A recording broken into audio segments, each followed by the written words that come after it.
Good morning students. Hindi की online कक्षा में आप सभी का एक बार फिर से स्वागत। बच्चों, आज जिस विषय पर हम बातें करेंगे, जिस विषय पर चर्चा करेंगे, वह है अनेक शब्दों के लिए एक शब्द।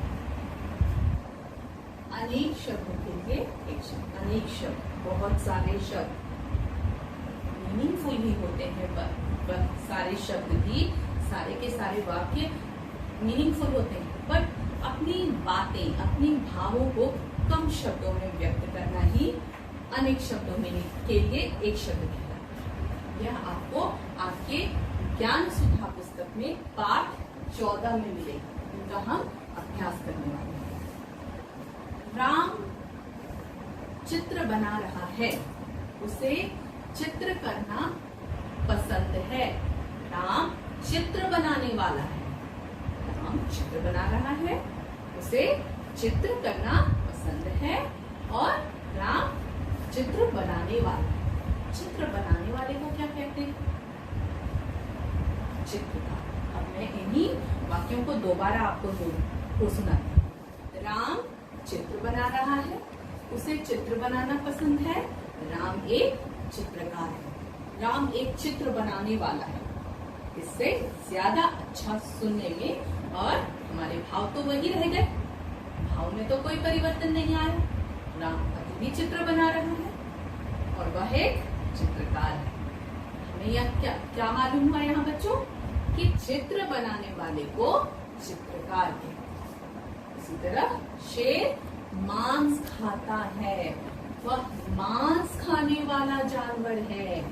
तो शेर क्या हुआ? एक कैसा जानवर हो गया? मांसाहारी जानवर हुआ।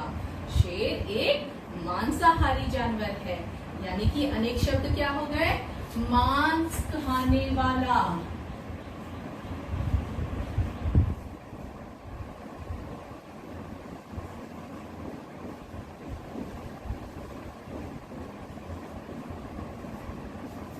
मांसाहारी,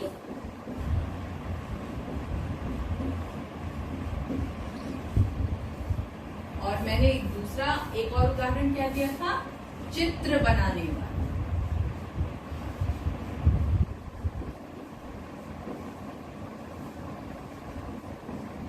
चित्र बनाने वाले को क्या कहते हैं?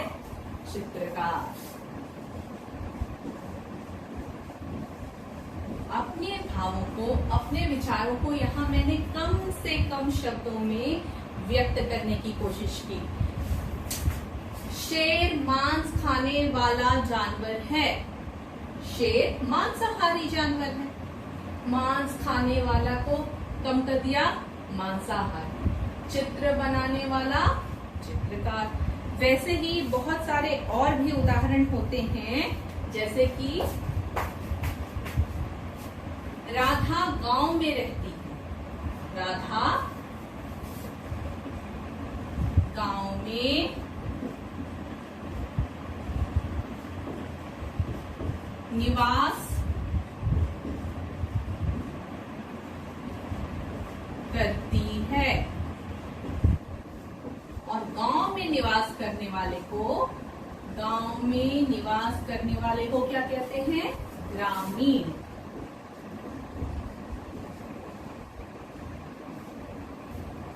राधा ग्रामीण है। अगला जो यहाँ कुछ और उदाहरण के माध्यम से जानते हैं। राम ईश्वर में विश्वास रखता है।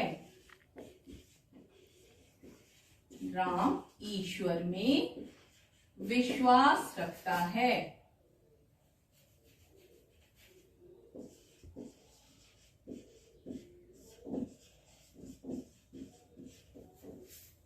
दूसरा, राम का भाग्य बहुत अच्छा है। ये दो वाक्य आप देख रहे हैं बच्चों।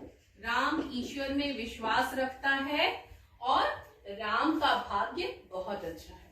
यहाँ पे आप देख रहे ईश्वर में विश्वास रखता है। इतने सारे शब्दों के बदले राम आस्तिक है। ये देखिए, राम आस्तिक है। यहाँ पे ईश्वर में विश्वास रखने वाले को क्या कहते हैं बच्चों? आस्तिक। आस्तिक कहते हैं। जो ईश्वर में विश्वास रखता है उसे आस्तिक कहते हैं। राम ईश्वर में विश्वास रखता है, राम आस्तिक है। यहाँ बहुत सारे शब्द कम होके बस एक शब्द बन गया आस्तिक। अगला है राम का भाग्य बहुत अच्छा है।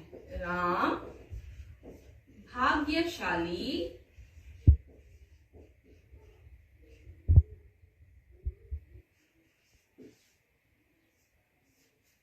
है। राम भाग्यशाली है। भाग्य बहुत अच्छा, जिसका भाग्य बहुत अच्छा हो उसे भाग्यशाली कहते हैं। जिनका भाग्य अच्छा होता है उन्हें भाग्यशाली कहते हैं। तो राम का भाग्य बहुत अच्छा है, राम भाग्यशाली है। जिनका भाग्य बहुत अच्छा हो या जिसका भाग्य बहुत अच्छा हो उसे भाग्यशाली। अनेक शब्दों के लिए एक शब्द। तो यहाँ पे मैंने कुछ उदाहरण देकर आपको समझाया अनेक शब्दों के लिए एक शब्द क्या होते हैं।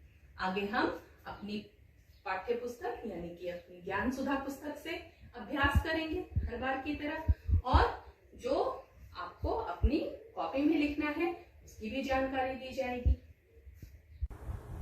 तो चलिए प्रारंभ करें अभ्यास। पाठ 14 अनेक शब्दों के लिए एक शब्द। हर बार की तरह हम ये पहला कॉलम अपनी कॉपी में लिखेंगे जो कि फर्स्ट सेमेस्टर यानी सेमेस्टर 1 के लिए है, और दूसरा कॉलम सेमेस्टर 2 के लिए है। वाक्यांश। वाक्यांश एवं उनके लिए प्रयोग किए जाने वाले एक शब्द। अपने देश का, स्वदेशी। अपने देश का स्वदेशी।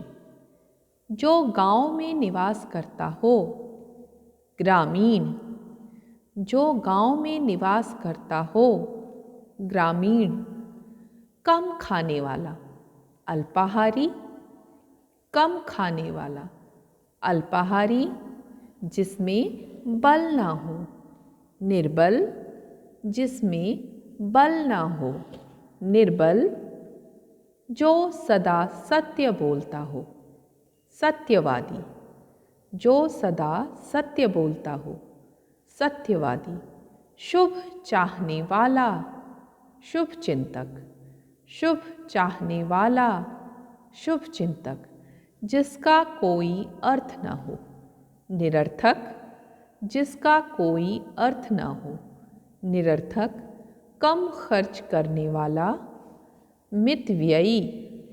कम खर्च करने वाला, मितव्ययी। जिसके माता पिता न हों, अनाथ।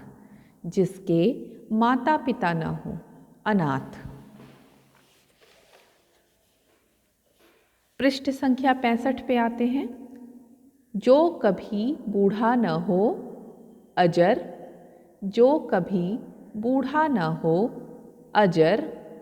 जो कभी न मरे, अमर। जो कभी न मरे, अमर। साथ काम करने वाला, सहकर्मी। साथ काम करने वाला, सहकर्मी। जो सरलता से प्राप्त हो, सुलभ। जो सरलता से प्राप्त हो, सुलभ। रक्षा करने वाला, रक्षक। रक्षा करने वाला, रक्षक। परीक्षा। जो सभी को प्रिय हो, सर्वप्रिय। जो सभी को प्रिय हो, सर्वप्रिय। परीक्षा लेने वाला, परीक्षक। परीक्षा लेने वाला, परीक्षक। जिसकी कोई कीमत न हो, अमूल्य। जिसकी कोई कीमत न हो, अमूल्य। पढ़ने योग्य, पठनीय। पढ़ने योग्य, पठनीय। तो इन सभी वाक्यांश एवं उनके लिए प्रयोग किए जाने वाले अनेक शब्दों के लिए जो एक शब्द का प्रयोग किया गया है, इन वाक्यांशों के लिए जो एक शब्द का प्रयोग किया गया है, इन्हें आप अपनी कॉपी में लिखेंगे, जिसका हमने अभी अभ्यास किया। इसे आप अपनी कॉपी में लिखेंगे।